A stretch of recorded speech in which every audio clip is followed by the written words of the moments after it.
dirahmati Allah, mari kembali sepenuh hati kita menyampaikan puji dan syukur kepada Allah Subhanahu wa Ta'ala, di mana pada pagi hari ini hanya atas izin dan rahmat Allah Juala bersama-sama kita telah dapat membaca, melantunkan, menyimak serta mendengarkan pembacaan ayat-ayat suci Al-Quran yang bersama-sama kita mengawalinya dari ayat ke-32 pada surah Al-Hijr dan sampai dengan ayat ke-40. Mudah-mudahan atas segala ikhtiar, kesabaran, dan perjuangan di dalam kita menjaga diri dan melaksanakan pembacaan ayat-ayat suci Al-Quran ini, semoga Allah Subhanahu wa Ta'ala membukakan itu rahmat, barokah, dan hidayahnya untuk kita semuanya. Amin ya Rabbal Alamin. Nah, baiklah Bapak dan Ibu, kita bersama-sama kini memasuki acara Beranda Ngaji Bareng Online pada pagi hari ini, dengan bersama-sama kita mendengarkan tausiah yang insya Allah akan disampaikan oleh guru kita, Profesor Dr. Kiai Haji Nasaruddin Umar. Assalamualaikum warahmatullahi wabarakatuh, Ustadz. Waalaikumsalam warahmatullahi wabarakatuh. Alhamdulillah, terima kasih sekali Ustadz. Ustadz sudah hadir kembali di forum Ngaji Bareng Online pada pagi hari ini, dan kami semua bahagia Ustadz mendapati Ustadz sehat walafiat pada pagi hari ini, dan semoga Allah terus limpahkan rahmat barokah buat Ustadz, dan itulah harapan para peserta, agar Ustadz terus dapat membersamai kita semuanya, memberikan pencerahan walaupun hanya seminggu sekali yang dilaksanakan di dalam forum Ngaji Bareng Online ini. Nah, baiklah Ustadz, bersama kita saat ini sudah hadir 934 peserta, dan insya Allah terus akan berlanjut. Dan insya Allah kepada Bapak Ibu sekalian, kepada para peserta yang boleh jadi nanti tidak sempat, kami akan sediakan tentunya dari panitia melalui saluran YouTube channel kita. Mudah-mudahan Allah berikan kemudahan bagi kita semuanya. Nah, baiklah Ustadz, sebagaimana tadi Ustadz boleh jadi sudah mendengarkannya, kita memang tidak bisa membaca semuanya Ustadz, jadi kita terpaksa hanya membaca sebagian-sebagian Ustadz dari rangkaian ayat yang luar biasa ini semuanya, di mana pada pagi hari ini kita memasuki bagian kedua, membaca tentang ayat-ayat mengenai penciptaan manusia ini, yang kita baca pada pagi hari ini ayat ke-32 sampai dengan ayat ke-40. Dan kepada Ustadz kami persilakan Ustadz. Bismillahirrahmanirrahim. Assalamualaikum warahmatullahi wabarakatuh. Waalaikumsalam warahmatullahi wabarakatuh. Alhamdulillahilladzi hadana lihadza wa ma kunna linahtadiya laula an hadana Allah. Asyhadu an la ilaha illallah wa asyhadu anna Muhammadan abduhu wa rasuluh. La nabiyya ba'd. Allahumma shalli wa sallim ala sayyidina wa habibina wa syafi'ina maulana Muhammadin sallallahu alaihi wasallam. Amma ba'd. Bapak Ibu sekalian yang dimuliakan dan diberkahi Allah Subhanahu wa Ta'ala, pada pagi hari Jumat yang penuh berkah ini, kita diundang Allah untuk memperhatikan firman-Nya. Semoga menjadi bagian daripada isyarat Allah menyayangi kita semuanya dan menyiapkan surga untuk kita semuanya. Amin. Ayat yang dibacakan kelanjutan dari satu konteks sebetulnya, penampilan Fir'aun yang keras kepala itu. Qala rabbi fanzirni ila yaumi yub'atsun. Ya Allah, ya Tuhan, fanzirni, tangguhkanlah kehidupan kami sampai seusia anak manusia itu sendiri. Qala fa innaka minal munzirin. Oke, saya tangguhkan kehidupanmu sampai akhir manusia. Ila yaumil waqtil ma'lum, sampai waktu yang ditentukan. Qala rabbi bima aghwaytani. Ya Allah, karena anak manusia itu menjadi penyebab aku terkutuk, aku diusir dari surga. Lau zayyinanna lahum fil ardi, maka pasti aku akan memberikan dandanan terhadap berbagai macam dosa maksiat itu, supaya nanti terkecoh. Walau kubiyannahum ajma'in, aku akan sesatkan juga mereka semuanya. Illa ibadaka minhumul mukhlasin, kecuali hambamu yang mukhlas. Nah, ini penting ini Bapak Ibu. Karena malaikat dan iblis, siapa iblis itu? Iblis itu nama aslinya bukan iblis. Iblis itu diambil setelah melakukan pelanggaran. Dari kata aba itu pembangkang. Jadi iblis itu arti dasarnya itu pembangkang. Jadi siapapun membangkang dari ajaran Islam, Bahasa Arabnya adalah iblis. Ya. Nama aslinya itu Azazil. Jadi iblis itu bangsa jin. Tapi karena begitu hebatnya beribadah kepada Allah, begitu setianya mengabdikan diri kepada Allah, sampai menjadi koordinator hamba, mengetuai, mengepalai. Kalau ada misalnya di masjid itu grup pengajian kita, gabungan, maka yang dipilih menjadi ketua pengajiannya adalah Azazil, yaitu yang kita kenal sekarang iblis. Walaupun dia bukan bangsa malaikat, tetapi karena setianya mengabdi kepada Allah, maka disebut dengan Azazil. Dari kata izzah, Azazil artinya mulia, suci, agung. Kenapa mulia? Karena dia yang paling taat beribadah kepada Allah. Jadi nama aslinya Azazil, tapi setelah enggang sujud terhadap Adam, sebagaimana diperintahkan Allah, maka jadi pembangkang. Berubah namanya Azazil, maha mulia, sangat mulia, menjadi pembangkang. Itulah. Tapi setelah disuruh sujud, kenapa harus sujud? Manusia diciptakan dari tanah liat yang kotor. Aku diciptakan dari api. Ya. Di dalam kitab-kitab tafsir itu disebutkan, aku diciptakan dari api yang lembut, sedangkan manusia itu diciptakan dari tanah liat yang kotor. Jadi di sini ada dua macam pelanggarannya iblis. Pertama, ya, dia melanggar tidak mau sujud terhadap Adam. Pada itu perintah Allah. Yang kedua, dia sombong, menepuk dada, aku diciptakan dari api, sementara Adam itu diciptakan dari tanah kotor, tanah yang berlumpur. Nah, itu yang disebut dengan istikbar. Dia tidak mau sujud dan angkuh,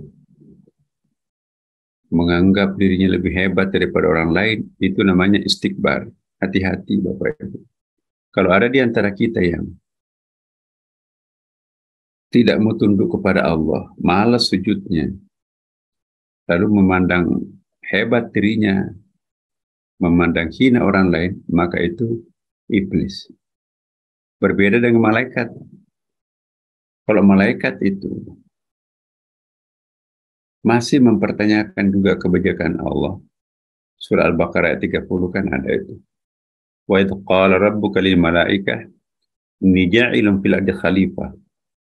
Ingatlah ketika Allah menyampaikan kepada malaikat, aku akan menciptakan pendatang baru di jagat raya ini, namanya manusia.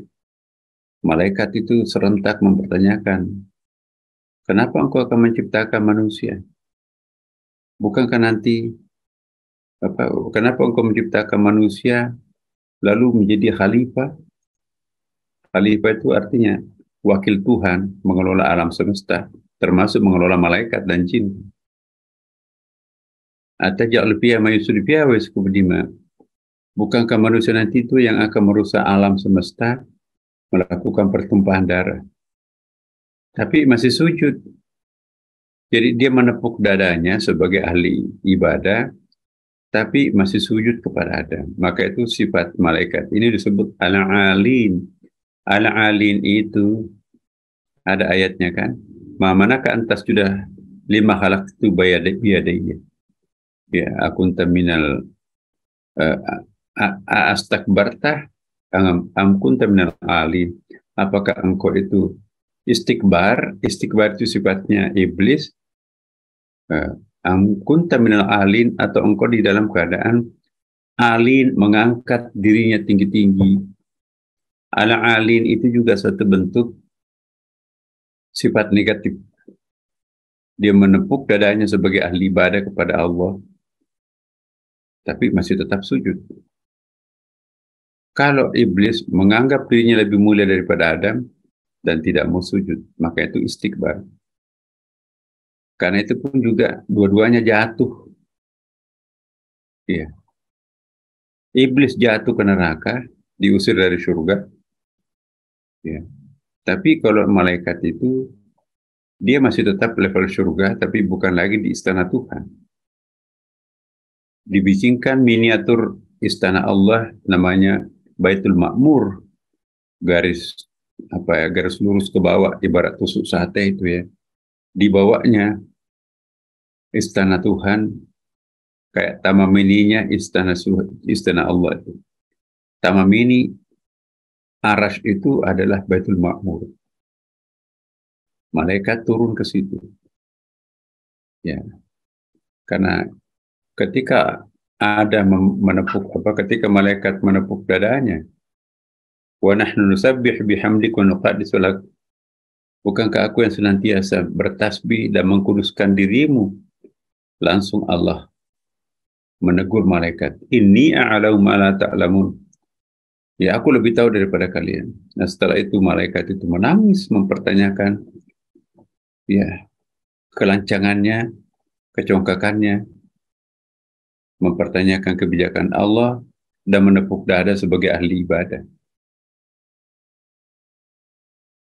Nanti beberapa hari kemudian, ada yang mengatakan 40 hari kemudian, baru disapa oleh Allah. Jadi didiamin oleh malaikat. Nah, ketika masa didiamkan oleh Allah itu ya, maka malaikat itu memutari aras bertawaf. Maka itu tawaf itu adalah ibadah formal yang pertama dia lakukan makhluk, diawali malaikat.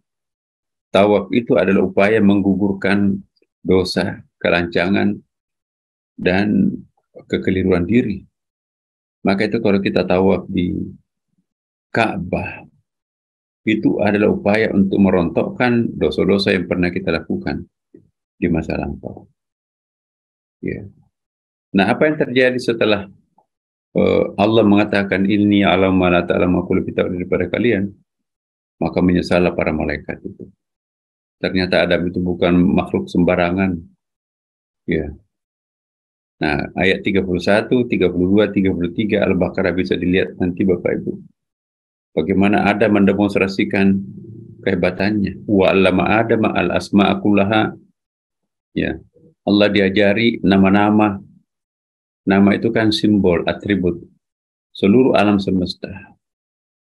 Nah, sementara malaikat tidak sanggup untuk memaparkan apa yang dipaparkan oleh Adam.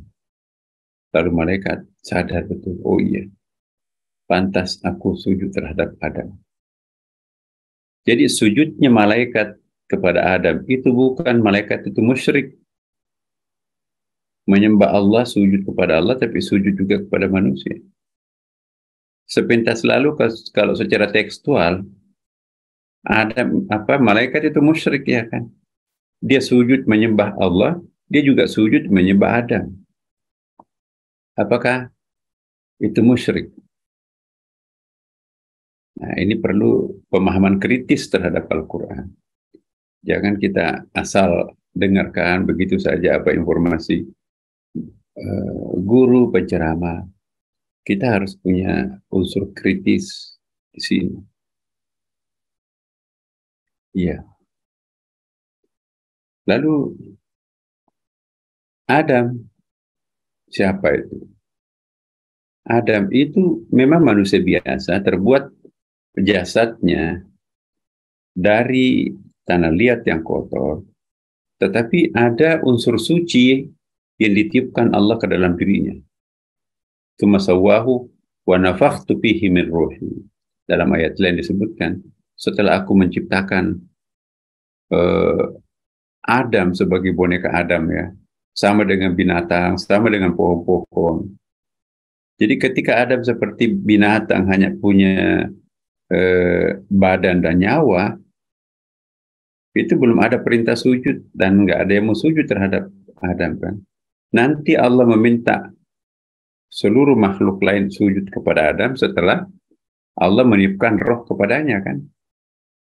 Wa nafakhtu fihi min ruhi, lalu aku tiupkan, lalu aku install ke dalamnya rohku, kata Allah. Dalam ayat lain, tsumma sawwahu wa nafakha fihi min ruhi. Setelah aku ciptakan bentukannya, fisiknya, badannya, lalu aku install ke dalamnya rohku, kata Allah Subhanahu wa Ta'ala.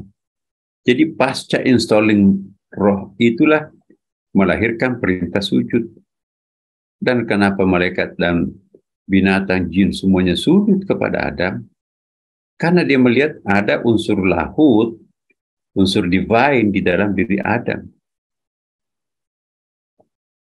Jadi roh itu kalau membaca Al-Quran, itu bukan makhluk loh Bapak Ibu. Tapi kalau membaca terjemahan Kementerian Agama, roh itu makhluk. Coba perhatikan terjemahan Kementerian Agama dari 2 ayat tadi yang saya bacakan itu. Tsumma sawwahu wa nafakhtu fihi min ruhi. Setelah aku bentuk badannya, lalu aku tiupkan roh ciptaanku ke dalamnya. Jadi kalau roh ciptaan itu nggak bakalan malaikat bisa sujud manusia. Aku menyembah makhluk nggak mungkin. Tapi karena wa nafakhtu fihi, aku tiupkan rohku, bukan roh ciptaanku ya. Rohnya Tuhan ada pada diri Adam. Maka malaikat itu mau sujud terhadap Adam. Nah, mungkin itulah sebabnya iblis tidak mau sujud kepada Adam, karena iblis mungkin tidak paham ilmu saraf ya. Maaf. Wa nafakhtu itu ciptaan Adam itu, penciptaan Adam itu handmade-nya Allah. Satu-satunya handmade Allah itu adalah manusia. Yang lainnya itu buatan pabrik. Jadi kalau batik tulis itu pasti mahal kan Bapak Ibu. Kan handmade-nya tukang batik. Tapi kalau batik cetak, murah tuh. Ya, murah. Satu-satunya handmade-nya Allah, ciptaan tangan Allah, dan tidak tanggung-tanggung, ciptaan kedua tangannya. Yang lainnya itu diciptakan satu tangan, tapi satu-satunya makhluk Allah diciptakan dengan full powernya Allah, 2 tangan Tuhan, kanan kirinya Tuhan, itu yang membuatnya hanya manusia. Sebagaimana disebutkan dalam ayat, "Ma mana'aka an tasjuda lima khalaqtu biyadayya." Kenapa engkau tidak mau sujud kepada Adam yang aku ciptakan dengan kedua tanganku, tangan maskulin jalaliyah dan tangan feminin jamaliyah. Nah, itu dia. Jadi kalau kita tahu unsur kejadian manusia itu memang pantas menjadi khalifah. Walaupun pendatang baru, tetapi malaikat tahu itu, maka itu dia sujud. Kenapa manusia diciptakan terakhir? Karena seluruh ciptaan alam semesta ini diciptakan untuk manusia. Kenapa Allah menciptakan laut? Itu untuk manusia, agar kontainernya itu bisa dibawa ke Amerika. Kenapa Allah menciptakan langit? Agar udaranya bisa dipakai terbang oleh anak manusia hambanya. Ya kan? Kenapa Allah menciptakan udara? Agar manusia bisa bernapas dengan oksigennya. Kenapa Allah menciptakan tumbuh-tumbuhan? Agar manusia bisa makan dari tumbuh-tumbuhan itu. Kenapa Allah menciptakan binatang? Agar manusia bisa mengkonsumsi protein hewani darinya.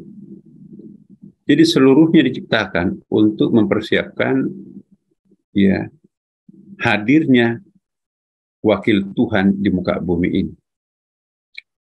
Inni ja'ilun fil ardi khalifah, aku ciptakan manusia itu untuk menjadi khalifah. Jadi ayat ini sebetulnya ada isyarat seolah-olah Allah itu sudah mau istirahat. Urusan manajemen alam semesta ini serahkan kepada manusia.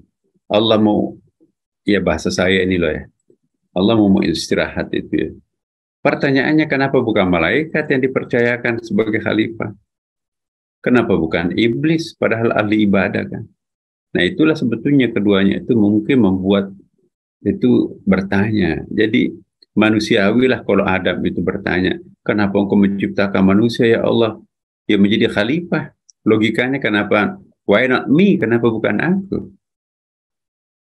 Aku kan tidak mungkin merusak alam. Aku nggak punya nafsu. Apalagi iblis. Aku kan koordinator majelis taklim alam semesta. Masa aku bukan aku yang ditunjuk sebagai khalifah? Si pendatang baru yang jorok, yang kurang ngajar, yang pendosa, yang macam-macam diminta sebagai khalifah. Jawabannya pendek, inni a'lamu ma la ta'lamun. Aku lebih tahu daripada kalian. Tapi setelah Adam mendemonstrasikan kehebatannya, malaikat, jin, iblis itu baru ngerti. Malaikat itu penuh pengertian, maka itu dia sujud. Tapi kalau iblis semakin menjadi-jadi kecemburuannya, enggak, no way, aku enggak mau sujud terhadap Adam. Maka itu dilaknat, dikutuk, ya kan. Jadi lihat manusia itu hebat sekali kan. Satu-satunya makhluk Allah yang diinstal ke dalamnya roh Tuhan. Malaikat tidak punya roh, iblis tidak punya roh, binatang tidak punya roh. Apa itu roh? What is the soul? What is the spirit? Itu kan spirit, rohnya Allah Subhanahu wa Ta'ala. Maka itu walaqad karramna bani Adam. Allah memuliakan anak cucu Adam. Tidak pernah kita sebutkan, baca dalam ayat Al-Quran, walaqad karramna al-malaikah, Allah memuliakan malaikat. Allah walaqad karramna syaitan, hayawan, enggak ada. Satu-satunya yang dimuliakan Allah itu walaqad karramah, bukan walaqad faddalah. Faddalah itu proven, karramah itu sacred, ya sakral, ya kan. Ini bahasa Arab penting. Kita enggak bisa merasakan makna ayat kalau hanya membaca terjemahannya. Faddalah memuliakan, karramah memuliakan, dua-duanya sama. Kalau karramah itu sakral, faddalah itu proven, ya budaya. Kemudian yang kedua, kelebihan manusia itu diciptakan dengan kedua tangan Tuhan, tangan maskulin, feminin. Malaikat itu diciptakan dengan tangan feminin Allah. Maka itu la ya'sunallah, tidak pernah berdosa kepada Allah. Ya. Mungkin iblis itu full tangan kanannya, nafsunya gitu. Tapi manusia kombinasi feminin maskulin pada diri manusia.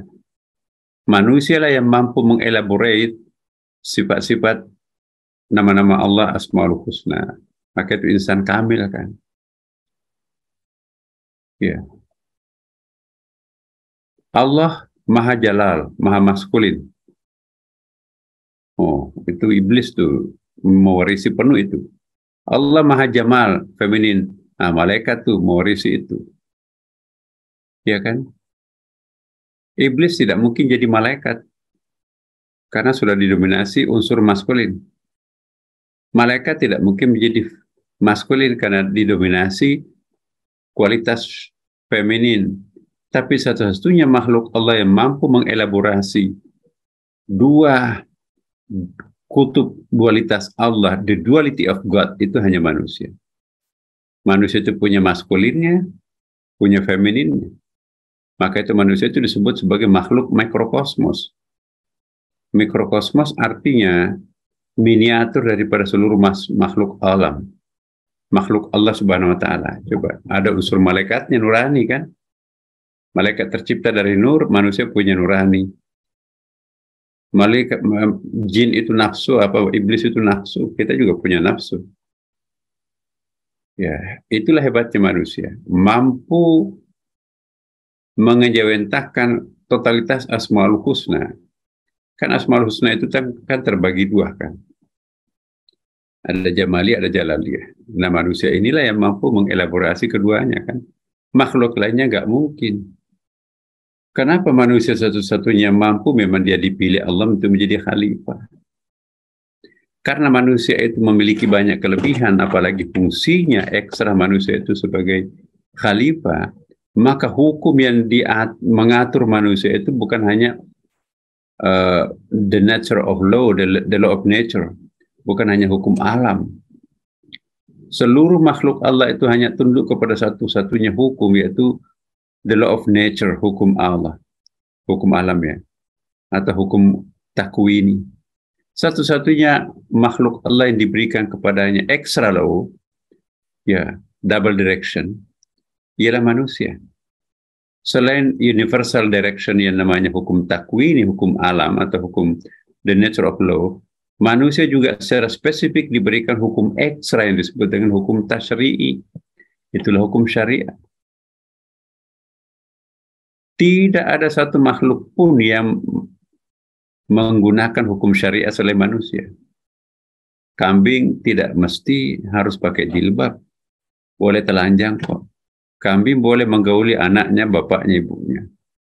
Ya, yang penting kalau kena hujan berteduh, itu hukum alamnya kan. Pohon kelapa harus berbuah pohon kelapa, jangan berbuah durian. Ya, api itu harus panas, itu hukum alam. Es itu harus dingin, itu hukum alam. Manusia harus tunduk kepada hukum alam, tapi juga harus tunduk kepada hukum tambahan yang disebut dengan hukum tasyri'. Hukum tasyri' itu adalah extra law sebagai double direction untuk memanusiakan manusia menjadi khalifah. Nah, pernah kita bahas. Pertanyaannya kalau bertentangan antara hukum takwini dan hukum tasyri'i, mana yang dimenangkan? Nah, yang paling tinggi hukum aslinya itu adalah hukum takwini, the law of nature. Misalnya begini, babi itu haram, tapi kalau tidak makan babi mati, tidak ada makanan lain selain babi, maka hukum tasyri'i yang mengatakan babi itu haram boleh dilanggar. Tapi hukum takwini jangan dilanggar karena bisa mati. Maka itu boleh makan babi asal dalam keadaan darurat. Ad-daruratu tubihul mahdurat. Contoh lain. Dalam masa COVID-19 dulu, zaman Delta, tutup masjid, jangan sholat Jumat di masjid. Jumatannya diganti dengan sholat duhur. Karena ada uzur namanya. Uzur itu artinya alasan logik. Ya, jangan ada yang memprovokasi umat. Ini kurang ajar betul pemerintah ini. Masa kita dilarang pergi ke masjid, tapi ramai orang di pasar, ramai orang di bandara. Ini dasar sekuler. Itu sudah benar. Karena sunat hukumnya pergi ke masjid, tidak wajib ke masjid kecuali hari Jumat, memang harus sholat Jumat di masjid kan. Tapi Jumat itu kalau ada uzur boleh tidak sholat Jumat. Misalnya musafir atau kita sakit, boleh sholat Jumat diganti dengan sholat duhur, lepas kewajiban itu. Nah kalau dalam keadaan darurat, boleh pemerintah menutup masjid itu supaya nanti jangan tercipta sebuah malapetaka di dalam masyarakat. Ya kan? Jadi bukan berarti pemerintah melanggar hukum syariah, tapi demi untuk terwujudnya hukum takwini, maka hukum tasyri'i itu diprioritas keduakan. Prioritas pertama adalah takwini. Dar'ul mafasid muqaddamun ala jalbil masalih. Menolak bahaya itu lebih utama daripada mengejar manfaat. Dapat pahala 27 kali kalau kita salat ke masjid. Kalau salat di rumah itu 1 pahala. Berarti manfaatnya banyak kalau kita ke masjid kan. Cuma persoalannya kalau kita ke masjid, kita akan kejangkitan virus corona. Anak muda, daya tahan tubuhnya kuat. Oke, tidak mempan corona itu. Tapi pulang dari masjid, samping kanan kirinya batuk, bersin. Udahlah belepotan virus corona, tangannya, bajunya. Pulang dari salat masjid, di masjid, dia peluk, cium tangan orang tuanya, bapaknya, ibunya. Menularlah virus corona itu. Bapaknya mulai batuk, ibunya mulai flu. Lama-kelamaan panas badan kedua orang tuanya itu muncul. Kemudian inna lillahi wa inna ilaihi rajiun. Siapa yang menyebabkan kematian itu? Virus yang dibawa oleh anaknya dari masjid. Gara-gara mengejar manfaat 27, bapak ibunya meninggal. Nah, itu tidak boleh terjadi. Lebih utama menyelamatkan nyawa daripada mengejar sunat-sunat, bahkan mengejar wajib. Dar'ul mafasid muqaddamun ala jalbil masalih. Kenapa tidak dilarang pergi ke pasar?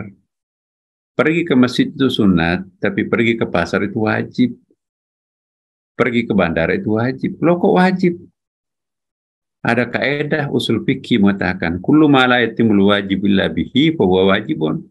Segala sesuatu yang menyebabkan suatu kewajiban utama itu terlaksana setelah melakukan yang lain, maka kewajiban itu juga terjadi pada hal lain itu tadi. Contohnya, aqimus shalah, dirikanlah salat. Wajib hukumnya salat kan. Tapi tidak bisa salat tanpa wudhu kan Bapak Ibu. Sah salatnya nggak tanpa wudhu? Nggak bisa. Maka itu wajib juga hukumnya wudhu. Cuma perintahnya salat, cuma ada kaidah tidak boleh salat tanpa wudhu. Karena tidak sah salatnya tanpa wudhu. Maka otomatis wudhu wajib nggak? Ya wajib. Nah, wudhunya pakai apa? Pakai air.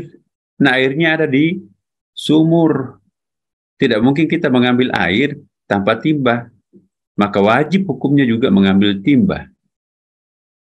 Ya. Tapi kalau hanya timba tanpa ember juga susah berwudunya. Wajib hukumnya juga bawa ember. Ya. Embernya nggak ada di rumah, adanya di pasar dibeli. Maka kita pergi ke pasar beli ember. Wajib hukumnya ke pasar. Nah, kita nggak mungkin pergi ke pasar tanpa naik motor. Wajib hukumnya mengambil motor. Rentetan kewajiban itu bersambung demi merealisasikan suatu kewajiban utama. Contoh lain, bersihkan ruangan ini. Nah, satu perintah kan. Bisa nggak kita bersihkan tanpa sapu? Nggak mungkin. Ambil sapu, wajib juga itu. Ya. Bisa nggak kita bersihkan kotoran itu tanpa pel? Ambil pel juga. Bisa nggak ada pel tanpa air? Ambil air juga. Oh, jadi itu rentetannya. Nah, kenapa orang wajib ke pasar? Ada anak yang melahirkan tidak punya air susu. Wajib hukumnya menghidupi bayi itu kan. Di rumah habis beras. Kalau nggak makan, mati semuanya satu keluarga. Beras itu dijual di mana? Bukan di masjid. Jadi susu dan beras itu dijual di pasar. Wajib hukumnya ke pasar, sunat ke masjid. Kenapa bandara nggak ditutup? Pabrik uang adanya di Bekasi. Indonesia Timur nggak bisa terima gaji kalau tidak dikirimi uang. Obat-obatan pabriknya di Jakarta. Nggak bisa orang berobat kalau tanpa obat dari Jawa. Di mana pengiriman obatnya? Wajib hukumnya ke bandara kan. Itu dia. Kenapa pergi ke pasar? Pergi ke bandara tidak dilarang, tapi pergi ke masjid dilarang. Pemerintah bukan sekuler, tapi itu yang benar. Pengiriman uang itu bukan di masjid, tapi kita harus take off-nya di bandara kan. Contoh lain, Nabi bersabda, sebelum kita sholat rapatkan barisan, bahu dengan bahu, kaki dengan kaki itu bersentuhan. Tiba-tiba Pak Menteri, ayo social distancing 1 meter jaraknya per orang di masjid. Lebih patut mana kita ikuti perintah Nabi atau perintah Pak Menteri Kesehatan? Kalau kita provokasi masyarakat, mana lebih mulia Menteri Kesehatan daripada Nabi Muhammad? Tentu semua orang mengatakan Nabi Muhammad dong. Ya kalau begitu, mari kita rapatkan barisan, nggak usah dengarkan apa kata Menteri Kesehatan. Nah kalau itu kita lakukan, maka itu melanggar hukum takwini. Maka itu yang dimenangkan seharusnya adalah hukum takwini, baru hukum tasyri'i. Tidak bertentangan. Hukum tasyri'i itu dalam rangka menyempurnakan kapasitasnya manusia sebagai khalifah dan abid hamba. Bagaimana bisa khalifah kalau sakit-sakitan? Supaya tidak sakit, social distancing. Gitu kan. Nah, jadi jangan memprovokasi masyarakat kita karena ketidaktahuan kita tentang usul fikih. Masa pesan Nabi lebih dilecehkan demi untuk menteri? Enggak. Justru mengikuti pesan menteri itu maunya Nabi juga. Ini harus clear di sini. Jadi kembali lagi ke ayat yang tadi Bapak Ibu. Kita lihat. Nah, malaikat itu iblis itu bersumpah. Aku pasti akan menggoda anak manusia illa ibadaka minhumul mukhlasin. Perhatikan ayat ini Bapak Ibu. Kecuali hambamu yang mukhlas, bukan mukhlis. Mukhlas itu isim maf'ul. Ya, mukhlis itu isim fa'il. Ya, kecuali hambamu yang engkau yang mukhlis di antara mereka. Jadi kalau mukhlis, jadi ada dua macam orang ikhlas kan Bapak Ibu. Ada orang ikhlas itu dia yang berupaya untuk menjadi orang yang ikhlas, tulus ikhlas. Itu mukhlis namanya. Ada juga orang, dia pasif aja, ia mengikhlaskan dirinya adalah Allah. Itu yang disebut dengan mukhlas. Jadi satu ikhlas karena upaya, itu mukhlis. Satu ikhlas itu karena niscaya, itu adalah mukhlas. Mana yang lebih bagus? Ikhlas karena upaya atau ikhlas karena niscaya? Ada kemestian, keniscayaan dari Allah. Lebih tinggi mana, mukhlis atau mukhlas? Kalau mukhlis masih bisa digoda iblis, tapi kalau mukhlas sudah bebas iblis. Apa yang dimaksud mukhlas? Orang yang proaktif, Allah yang proaktif untuk mengikhlaskan orang. Jadi melawan orang mukhlas, melawan Tuhan. Malaikat itu iblis itu bukan lawannya Tuhan. Ini juga saya ingin clearkan di sini Bapak Ibu. Dalam anggapan kita, seolah-olah iblis itu musuhnya Allah. Saya ingin tanya kepada Bapak Ibu, apakah Tuhan punya musuh? Apakah iblis itu musuhnya Tuhan? Pasti jawabannya sebagian di sini mengatakan iya ya. Kata siapa? Itu kata penceramah. Seolah-olah iblis itu musuhnya Allah. No, nggak mungkin Allah punya musuh Bapak, Ibu. Apa Allah mungkin punya musuh? Wala haula wala quwwata illa billah. Enggak. Nah, who is the really iblis? Siapa sesungguhnya iblis itu? Ya. Saya pernah jelaskan juga kan. Iblis itu sesungguhnya adalah sunnatullahnya Allah juga kan. Ya. Dalam sebuah drama kosmos itu kan. Sutradaranya adalah Allah. Pemain utamanya Adam dan Hawa. Peran pembantunya di situ ada malaikat dan ada iblis. Ini drama kosmos. Jadi kehadiran iblis itu mirip sebagai orang yang membangkang, mirip sebagai orang melawan Tuhan. Itu sesungguhnya adalah untuk menjalankan anjuran sutradara. Maka itu ada peran-peran antagonistik seorang artis ya kan. Bisa dipaksa untuk jenggotan, kumisnya berewokan, suaranya besar, bantah kanan kiri. Di atas panggung itu kasar, penjahat, ulung, iblis benar, Fir'aun benar.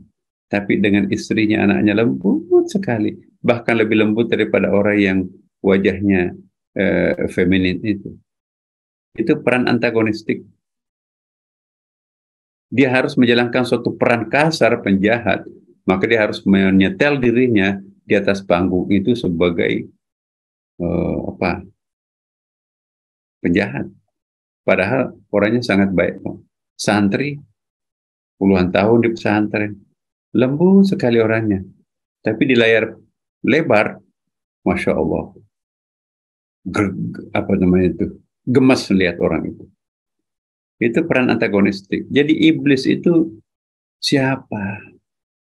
Iblis itu adalah untuk menyempurnakan implementasi Asmaul Husna. Salah satu sifatnya Allah ialah Al-Mudil, Maha menyesatkan. Kalau Allah tidak menciptakan makhluknya yang tersesat, apakah Allah bisa disebut Maha menyesatkan? Semua orang yang diberi petunjuk Al-Hadi semua, tapi tidak ada wajah mudilnya. Apakah masih sempurna Allah sebagai Tuhan yang utuh, sempurna, seperti yang diperkenalkan dirinya dalam Asmaul Husna? Kan tidak sempurna Tuhan kan? Tanpa Fir'aun, tanpa iblis, Tuhan tidak sempurna. Karena Allah memperkenalkan dirinya sebagai Al-Mudil, aku itu maha menyesatkan loh. Tapi nggak ada makhluk yang tersesat. Ternyata itu hanya wacana doang, Allah maha menyesatkan. Tapi ada malaikat yang diberi petunjuk karena Allah menyamakan dirinya Al-Hadi. Ada nabi yang diberi petunjuk, ada jamaah kita di sini. Semua yang hadir di sini adalah representasi Al-Hadi. Allah Maha Pemberi petunjuk, kita semua diberi petunjuk untuk ngaji pagi di sini. Tapi Allah memberi dirinya nama dengan Al-Mudil, Maha Menyesatkan. Harus ada pengejawantahannya juga. Maka lahirlah, diciptakanlah iblis. Di level manusianya ada Fir'aun. Level awamnya itu ada tukang begal tuh. Di mana-mana preman. Itu bagian daripada sunnatullah, bagian daripada Asmaul Husna. Ya. Untung ada Kang Iblis mau menjadi tumbal terhadap Al-Mutil. Mau nggak tukar tempat? Bapak Ibu, ayo kita tukaran Iblis, kita menjadi tumbalnya Al-Mutil. Iblis menjadi tumbal Al-Hadi. Enggak lah. Maka itu berusaha untuk menjadi representasi daripada Al-Hadi. Jangan terpeleset menjadi representasi daripada Al-Mudil. Nah, mau nggak masuk neraka? Nggak ada yang mau. Tapi ada iblis merelakan dirinya masuk neraka demi untuk menyempurnakan Asmaul Husna. Tanpa iblis, maka Al-Mudil tidak implementatif. Masih benci nggak iblis? Ya enggak lah. Hai iblis, jangan goda teman-teman kami di Zooming ini, karena dia tahu rahasiamu siapa engkau sebetulnya. Ya, cari mangsa lain, jangan garap jemaah kami di sini. Itu iblis, iya Pak, oke, siap. Kalian tahu rahasia saya ternyata. Ya iya, kamu kan bukan musuhnya Allah. Enggak mungkin Allah menciptakan musuh. Allah Maha Kuat, Maha Hebat, masa punya musuh. Jadi penampilan iblis itu dalam rangka menyempurnakan Allah yang memiliki sifat Al-Mudil, Maha Menyesatkan. Tanpa iblis, maka tidak mungkin ada neraka. Neraka itu untuk memberikan arti terhadap surga. Tidak ada artinya nikmatnya surga tanpa neraka, kan Bapak Ibu. Surga melulu. Dari awal hidupnya, rahim ibu surga, dunia ini surga. Kan? Alam kubur surga, akhirat surga. Nggak ada neraka, nggak ada pembanding. Nikmat nggak surga? Nggak, hambar tuh. Atau neraka terus nggak ada surga. Ya. Rahim ibu api, dunia ini api, kuburan api, akhirat api. Menyiksa nggak neraka itu? Enggak, itu habit kita kok hidup di api. Nggak ada dunia lain selain api. Jadi surga itu terasa surga kalau ada neraka. Neraka itu terasa neraka kalau ada surga, kan. Nah, itulah rahasianya Asmaul Husna. Likulli syai'in khalaqna zawjaini, segala ciptaan Allah itu diciptakan berpasang-pasangan. Karena tanpa pasangan kan tidak mungkin sempurna. Iya kan Bapak Ibu? Bagaimana kita bisa merasakan nikmatnya sehat tanpa pernah sakit? Bagaimana bisa merasakan nikmatnya malam tanpa ada siang? Atau sebaliknya, kan? Jadi ciptaan Allah yang berpasang-pasangan itu untuk menyempurnakan nikmatnya terhadap manusia. Nah, itu dia. Semua untuk kita kok. Maka itu jadilah mukhlas. Allah yang proaktif untuk mengikhlaskan kita. Jangan hanya berhenti pada mukhlis, kita yang masih berupaya untuk ikhlas. Ya, ayat berikutnya, saya kira inilah Pak Mukasih. Assalamualaikum warahmatullahi wabarakatuh. Waalaikumsalam warahmatullahi wabarakatuh. Masya Allah, terima kasih Ustadz atas pencerahan dan uraian dari ayat-ayat yang dibaca pada pagi hari ini, terutama tadi yang ditampilkan dalam slide dari ayat ke-36 sampai dengan ayat ke-40. Nah, di dalam kolom pertanyaan Ustadz sudah muncul beberapa pertanyaan. Kami ingin mengawalinya dari pertanyaan yang disampaikan oleh Pak Dr. Trianta Yuli Pramana, Ustadz. Beliau menanyakan bahwa di dalam surah ke-23 ayat ke-12 sampai 17 di dalamnya belum atau tidak diterangkan tentang peniupan ruh, tetapi sudah diinformasikan tentang keberadaan penciptaan 7 langit itu. Nah, maka dalam hal ini apakah bisa diterjemahkan bahwa betapa sulitnya ataukah lebih sulit sesungguhnya penciptaan langit itu dibandingkan penciptaan manusia, dan begitu juga sulitnya untuk menuju langit itu sendiri? Mohon pencerahan dari Ustaz. Ya. Kalau kita ada sulit, ada yang kurang sulit, ada yang sangat sulit kan. Tapi bagi Allah sama semuanya.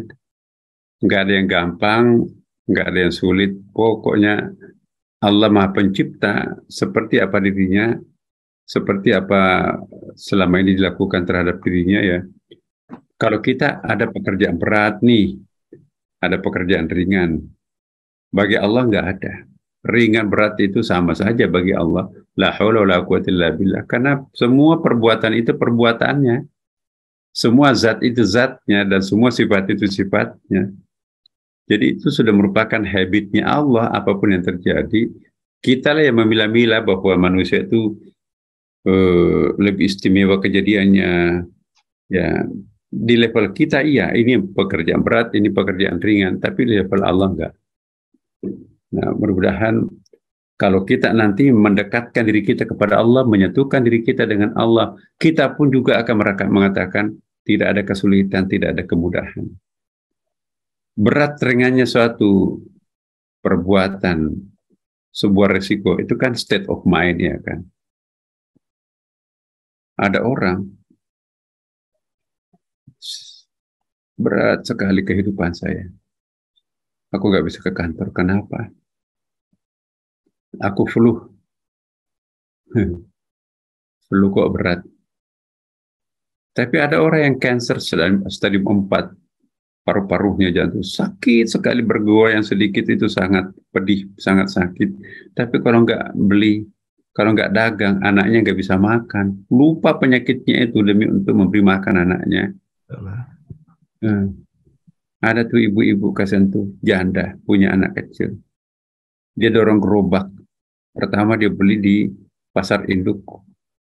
Kantong, masuk ke gang itu bukan main tuh. Kedua tangannya itu menjinjing kol, menjinjing ikan, segala macam. Baru ditaruh di gerobak. Dia stadium 4 kankernya. Pagi-pagi dia jual sayur. Suatu saat dia melilit perutnya, dia gigit bibirnya. Kenapa, Bu? Sakit dada saya. Kenapa? Kata dokter, aku kanker stadium 4. Loh, Bu, kenapa jual sayur begini? Ya kalau nggak begini, anakku nggak sekolah, nggak makan. Aku nggak punya pekerjaan lain, bapaknya nggak mengurusnya. Sudah 3 tahun, 4 tahun, 5 tahun, bahkan sampai 12 tahun. Bertahan tuh hidupnya. Setelah anaknya tamat SMA, udah kerja, meninggal. Masya Allah. Lebih berat mana? Flu atau stadium 4? Yang flu-nya nggak masuk kantor, menggerutu. Tapi yang stadium 4 itu tegar tuh. Jadi berat dan ringannya suatu pekerjaan itu menyangkut wilayah perasaan, state of mind. Jadi bagi Allah tidak ada kesulitan. Nah, kalau ingin ringan semua perbuatannya, satukan dirinya dengan Allah, maka tidak ada pekerjaan berat buat kita. Semakin jauh kita dengan Allah, semakin terasa berat hidup ini. Kenapa? Hati kita jadi pengap. Makin dekat dengan Allah, semakin ringan semua pekerjaan. Hilang ketakutan. Pergi perang. No. Belum tentu dilihat Belanda. Dilihat Belanda belum tentu ditembak. Ditembak belum tentu meletus. Meletus belum tentu kena. Kena belum tentu mati. Mati syahid. Nggak ada takutnya. Itu nenek moyang kita dulu. Kita sekarang serba akal, serba pertimbangan. Jangan-jangan resikonya seperti ini. Udahlah, kalau pikirannya jalan, nggak mungkin dekat dengan Allah. Maka itu kalau mau dekat dengan Tuhan, parkir pikirannya di luar masjid. Parkir pikirannya di luar sajadah. Kalau pikiran yang bersarang di benak kita di atas sajadah, proposal yang jadi. Tuhannya makin jauh.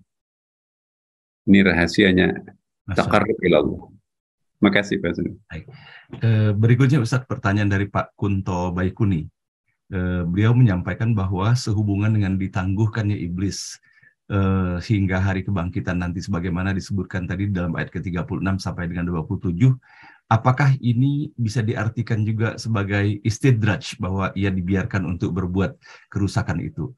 Nah, kemudian apakah dosa iblis ini bersifat akumulatif, layaknya dosa jariah yang direproduksi oleh pengikutnya, Ustaz? Mohon pencerahannya. Iya, kita lihat urusannya Allah ini yang kita bicarakan. Apakah iblis itu memang as a personnya sendiri yang melakukan kejahatan itu, atau dia menjalankan fungsinya yang diperintahkan Allah untuk dirinya? Contohnya, malaikat yang bertugas di neraka, bolak-balik, oh ini belum hangus nih perutnya nih, balik lagi, ya perutnya dibakar lagi, kayak ikan bakar itu kan. Ini sebelah kirinya itu sudah hangus nih, tapi ini belum. Ada malaikat yang bolak-balik itu penghuni neraka itu. Oh ini kepalanya belum pecah otaknya nih. Yuk, wow kepalanya ditaruh di bara api itu. Oh meledak tuh, otaknya terburai, ya udah. Oh ini belakangnya nih belum hangus nih, dihangusin lagi. Apakah berdosa? Enggak, memang tugasnya untuk membolak-balik menghanguskan anak manusia. Nah kita lihat apakah iblis tugasnya itu melakukan perbuatannya itu karena pilihannya atau kehendak Allah untuk menciptakan balancing kehidupan anak-anak manusia ini. Apakah iblis masuk surga atau masuk neraka? Ya apakah malaikat neraka tadi itu tersiksa api neraka? Enggak.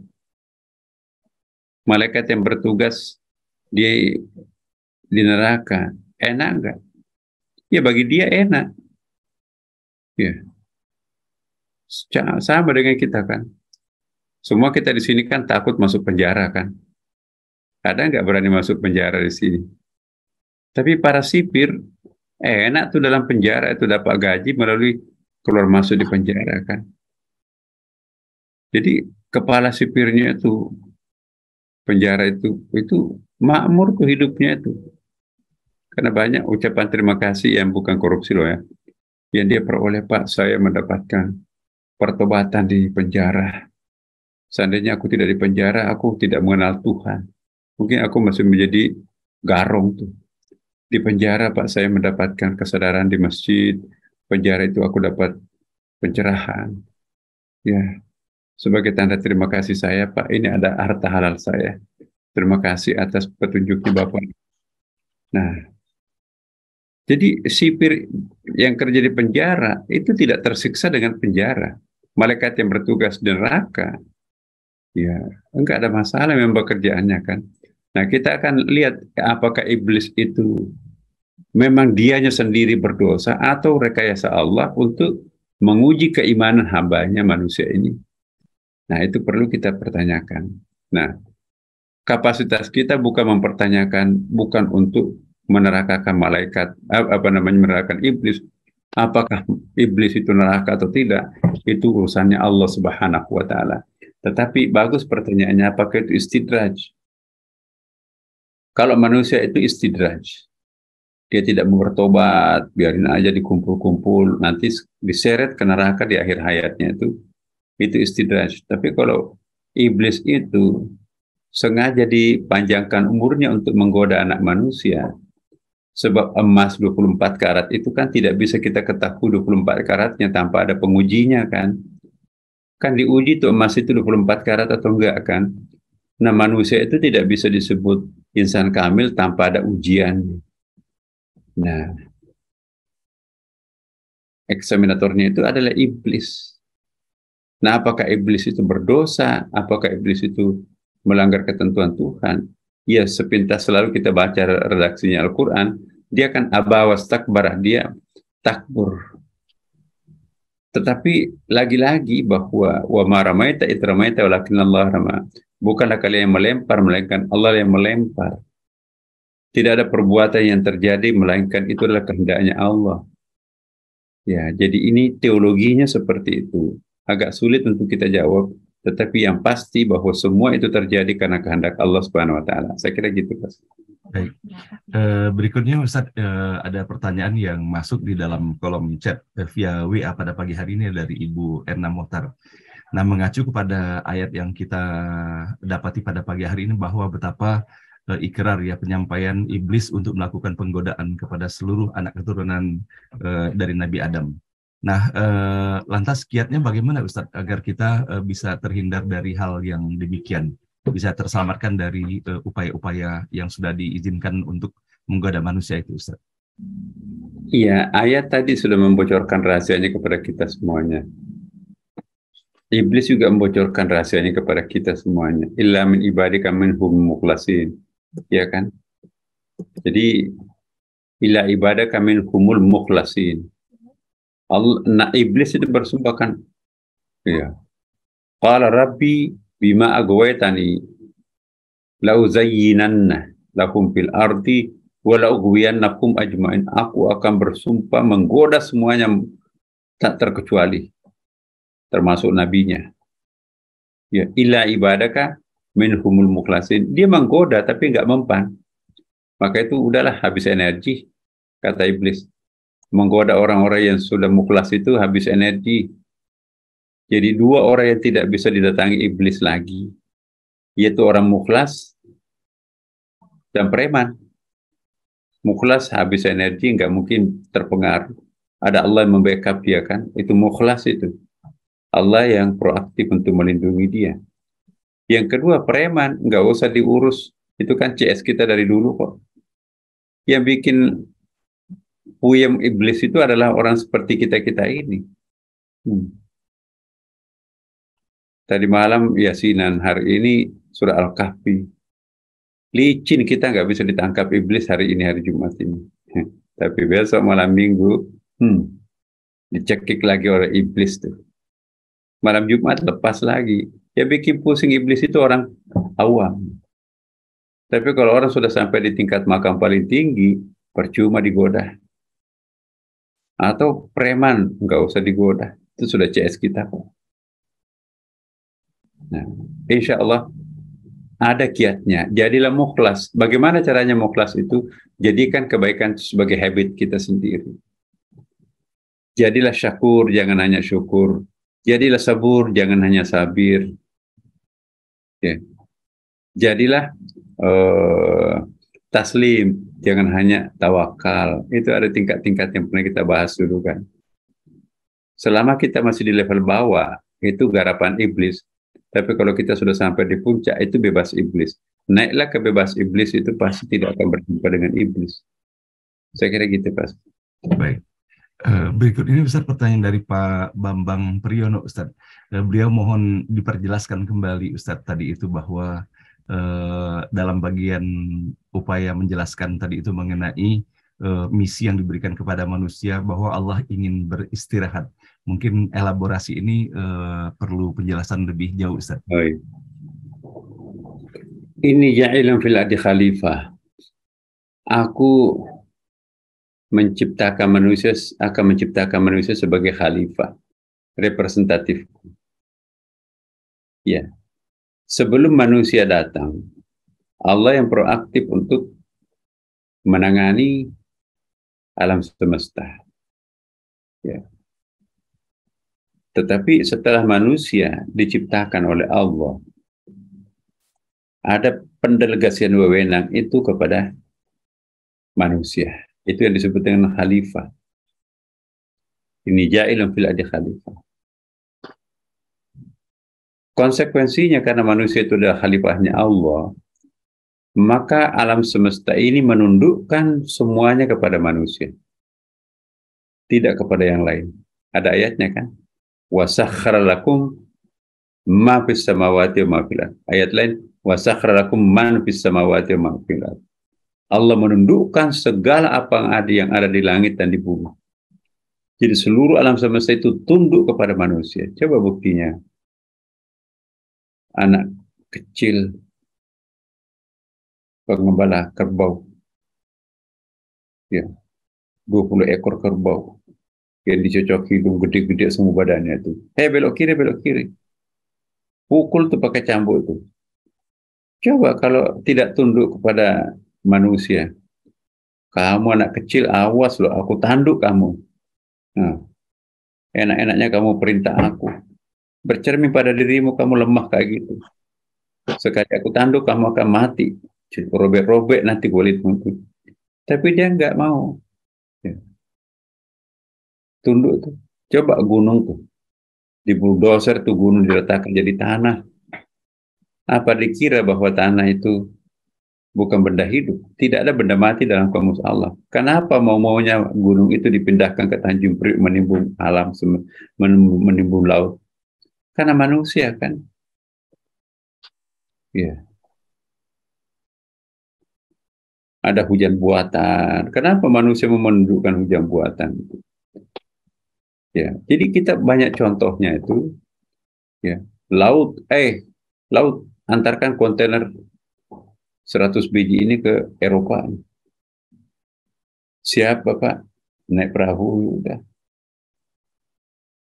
Hai udara, aku mau ke Amerika ini. Aku mau terbang. Siap. Ya. Jadi ada virus. Hei, corona, berhenti. Aku banyak kerjaan ini. Semuanya macet gara-gara kamu. Siap, Bapak. Berhentilah corona itu. Tapi mereka itu tunduk kalau kita itu tidak melampaui batas. Kapan kita menjadi khalifah melampaui batas? Laut yang tadinya tunduk membawa kontainer, tiba-tiba menggulung jadi tsunami.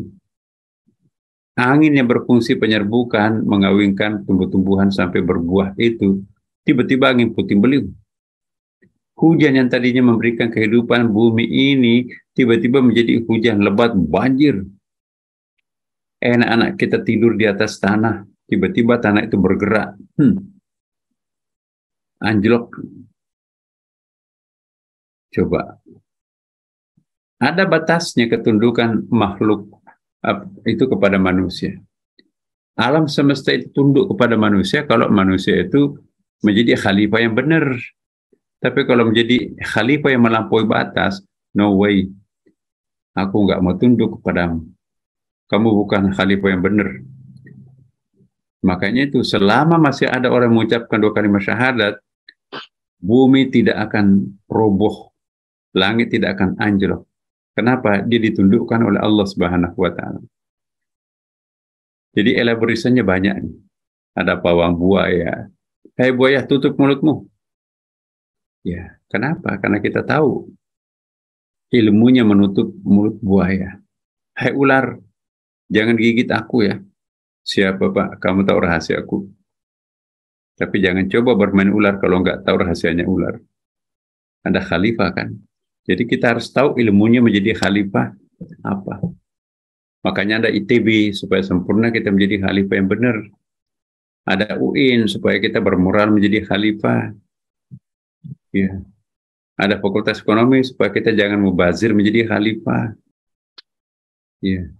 Ada pemerintah supaya kita jangan mengelola secara hukum rimba dan seterusnya. Jadi satu paket ini semuanya. Itu yang dimaksud dengan khalifah. Nah, kemana Allah bersembunyi setelah menjadikan manusia? Dia mengontrol, karena itu bagian dari sistem yang direncanakan Allah kan. Aku akan menguji manusia sanggup nggak menjadi khalifah.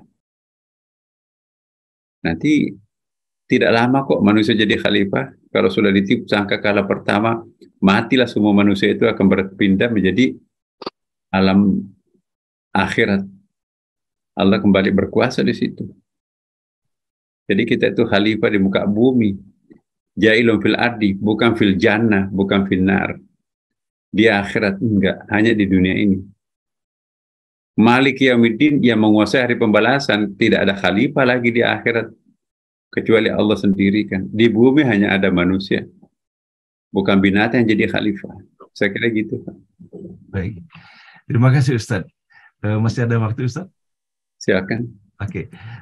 Pertanyaan berikutnya Ustadz dari Bapak Parminto. Beliau menyampaikan bahwa ketika malaikat menyampaikan kepada Allah bahwa kenapa menciptakan manusia, bukankah manusia itu akan melakukan kerusakan di muka bumi. Nah, sementara kita bisa mendapati sekarang ini bahwa memang ternyata memang demikianlah bahwa manusia melakukan pengerusakan itu. Nah, sehingga beliau mohon penjelasan sehingga bagaimana jawaban Allah yang Allah sampaikan bahwa aku lebih mengetahui daripada kamu dalam konteks ini. Dari mana malaikat tahu kalau manusia itu nanti akan melakukan pertumpahan darah, akan merusak lingkungan alam? Malaikat itu kan makhluk langit, sedangkan blueprint Lauh Mahfuz itu di langit. Tidak jatuh selai lembaran daun dari tangkainya, melainkan sudah tercatat di langit di Lauh Mahfuz. Nah, kalau kita sering naik turun ke langit, rahasia itu pun juga kita akan paham. Dari situlah malaikat, oh iya ya, manusia nanti begini. Ya. Ada lagi teori yang mengatakan tidak. Yang tahu, yang bertanya tentang pertanyaan malaikat itu adalah malaikat bumi. Tidak mungkin malaikat langit seperti Jibril. Jibril sudah tahu kok itu. Ya. Atajalu fiha ma yufsidu fiha wa yasfiku dima. Kenapa engkau akan menciptakan?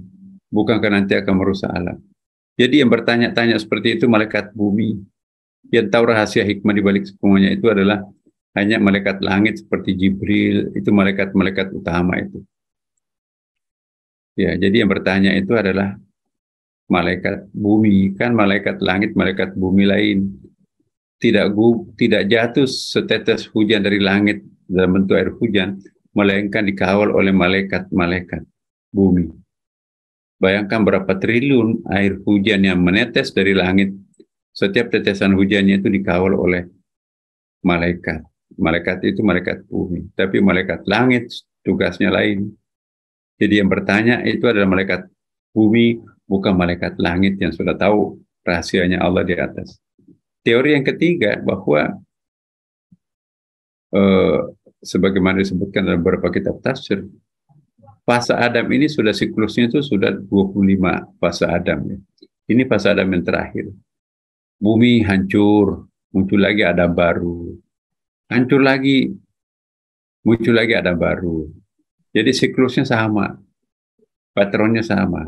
Kalau dulu Adam seperti ini, anak cucunya juga seperti itu, maka juga akan terulang lagi masa Adam berikutnya. Dari situlah malaikat yang tidak pernah mati itu tahu bahwa oh beginilah caranya siklus kemanusiaan itu terjadi.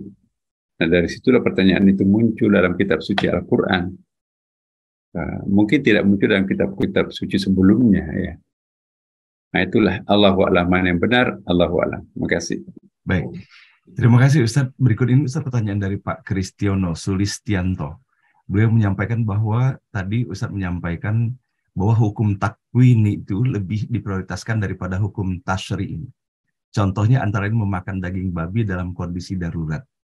Bukankah bolehnya memakan daging babi dalam kondisi darurat itu juga diatur dalam syariat?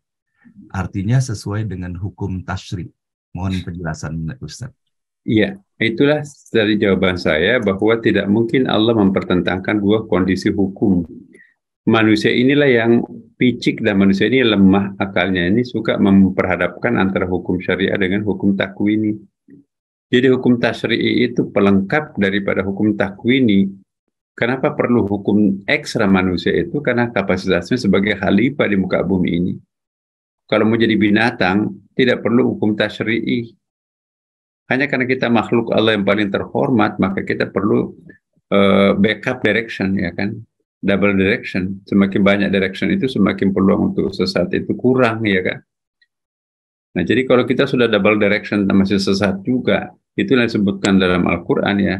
Walaqad zara'na li jahannama minal jinni wal insi lahum qulubun la yafqahuna biha wa lahum a'yunun la yubsiruna biha ulaika kal an'am bal hum adall.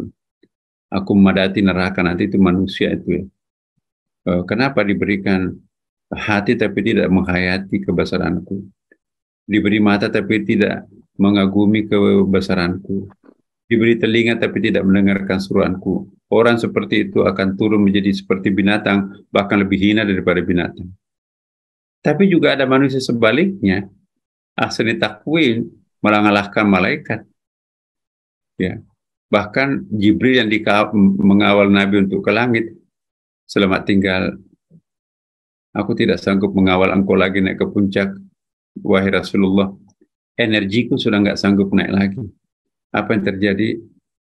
Ya udah, melesat Rasulullah naik ke atas, selamat tinggal Kang Iblis. Memang energimu sampai di situ. Berarti manusia itu bisa melampaui malaikat, tapi bisa juga lebih hina daripada binatang.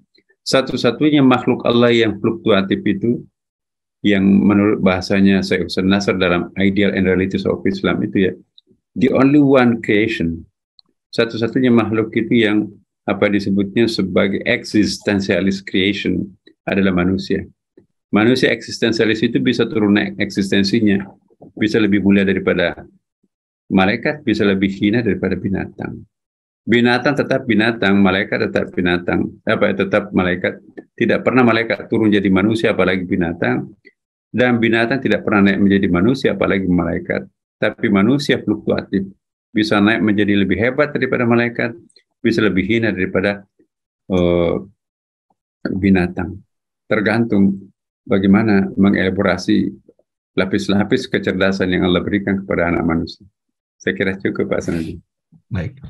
Baik Ustadz, terima kasih Ustadz atas pencerahan dan jawaban dari pertanyaan-pertanyaan yang disampaikan pada pagi hari ini kepada Bapak dan Ibu para peserta yang telah menyampaikan pertanyaannya yang belum sempat kami sampaikan pada hari ini. Mudah-mudahan Bapak dan Ibu bisa bersabar dan untuk dapat menyampaikan kembali insya Allah dalam pertemuan pada hari Jumat yang akan datang. Nah baiklah Ustadz, sebelum bersama-sama kita mengakhiri forum ini, kami mohon Ustadz juga untuk memimpin doa nantinya. Kami akan meminta kesediaan terlebih dahulu Prof. Suharyadi sebagaimana biasanya untuk beliau menyampaikan sambutan mewakili para peserta pada pertemuan pada pagi hari ini. Kepada Prof. Suharyadi, kami mohon kiranya dapat menunjukkan audionya. Terima kasih Pak Jurdin. Mohon maaf tadi terpental sebentar karena ada telepon masuk. Enggak apa-apa, Prof. Mohon maaf, Prof. Nasaruddin. Saya kira Bapak Ibu sekalian yang dirahmati Allah Subhanahu wa Terbalik, Ta'ala. Prof. Ini fotonya, Prof. Ya, oke. Oh gini ya. Masih 900 lebih, tadi 1000 lebih, banyak yang mental juga ya. Jadi betapa teman-teman semua menunggu betul tausiah dari Prof. Nasaruddin setiap hari Jumat ini. Assalamualaikum warahmatullahi wabarakatuh. Waalaikumsalam warahmatullahi wabarakatuh. Prof. Nasar, tiada kata selain terima kasih yang sebesar-besarnya bahwa Bapak terus berkenan setiap Jumat memberi tausiah yang luar biasa bagi kami semua. Dan memang tugas Bapak memberi pencerahan, Prof. Ya. Jadi ini apa yang disampaikan ini bagi saya pribadi dan saya yakin teman-teman dari komentar-komentarnya itu semua merasakan betul bahwa kehadiran Pak Nasar ini memberikan pencerahan dan sekaligus wacana baru yang tadinya kita masih ragu, mendengar penjelasan Prof. Nasar jadi lebih mantap ya. Jadi yang sudah tahu tentu seperti Pak Iqbal, kemudian Pak Kunto Baikuni, Pak Kristiono dengan kritisnya memberikan pertanyaan-pertanyaan yang dijawab juga dengan sangat bagus oleh Pak Nasar. Sehingga saya yakin semua yang hadir di sini sangat puas dengan apa yang Bapak Prof. Nasaruddin sampaikan ya. Dan kami tentu selalu mendoakan Prof. Nasar selalu dalam kesehatan yang prima, sehingga setiap Jumat bisa tetap mengisi kegiatan ngaji bareng online ini dengan sebaik-baiknya. Dan terus terang Jumat lalu waktunya mepet saja kita kecewa, Pak. Wah ini pertanyaan saya jawabnya nggak ada. Banyak yang kuciwa, Pak. Tetapi hari ini kekecewaan bisa terbalas karena pertanyaan-pertanyaan bisa diberikan waktu cukup untuk memperoleh penjelasan lebih lanjut. Jadi itu saja Prof. Nasar.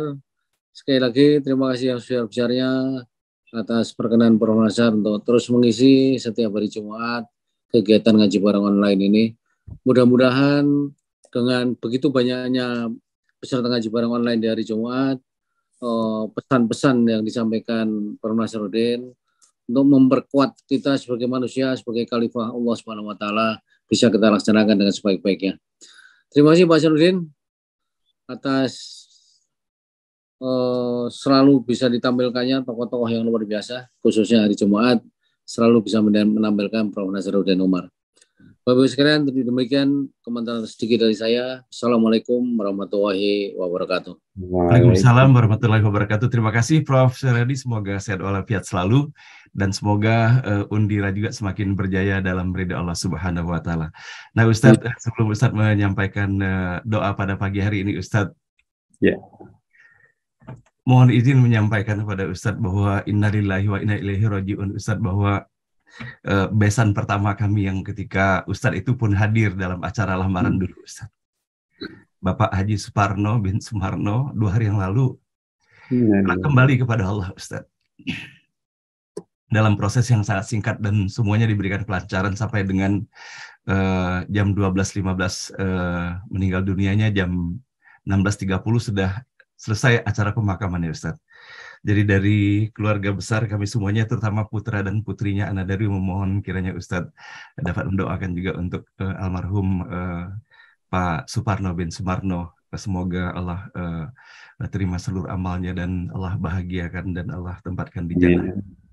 Dan juga ada permintaan dari Ibu Yeti, mohon didoakan juga untuk Ananda Yola binti Yon Muslim yang dalam keadaan sakit dan terkena kanker lidah, Ustadz. Dan semakin berat keadaannya sekarang ini, mohon doa juga nanti dari Ustadz. Itu saja Ustadz yang dapat kami sampaikan, mohon kiranya Ustadz dapat memimpin doa pada pagi hari ini. Silakan Ustadz. Baik, kepada sahibul hajah, kita doakan bersama Bapak Ibu sekalian. Kita awali dengan membaca Ummul Quran surah Al-Fatihah. Ala hadis niyah Al-Fatihah. A'udzu billahi minasyaitonir rajim. Bismillahirrahmanirrahim. Alhamdulillahirabbil alamin, arrahmanir rahim, maliki yaumiddin. إياك نعبد وإياك نستعين اهدنا الصراط المستقيم صراط الذين أنعمت عليهم غير المغضوب عليهم ولا الضالين آمين آمين. بسم الله الرحمن الرحيم. اللهم إنا نستعينك ونستغفرك ونتوب إليك ونؤمن بك ونتوكل عليك ونثني عليك الخير كله ونشكرك ولا نكفر. اللهم إياك نعبد ولك نصلي ونسجد وإليك نسعى ونحفظ نرجو رحمتك ونخشى عذابك إن عذابك الجد بالكفار ملحق. آمين. اللهم اغفر لهم وارحمهم وعافهم واعف عنهم. آمين. واكرم نزلهم ووسع مدخلهم واغسلهم بالماء والثلج والبرد ونقهم من الذنوب كما ينقى الثوب الأبيض من الدنس. آمين. اللهم اغفر للمسلمين والمسلمات والمؤمنين والمؤمنات الأحياء منكم والأموات إنك سميع قريب مجيب دعوة رب العالمين.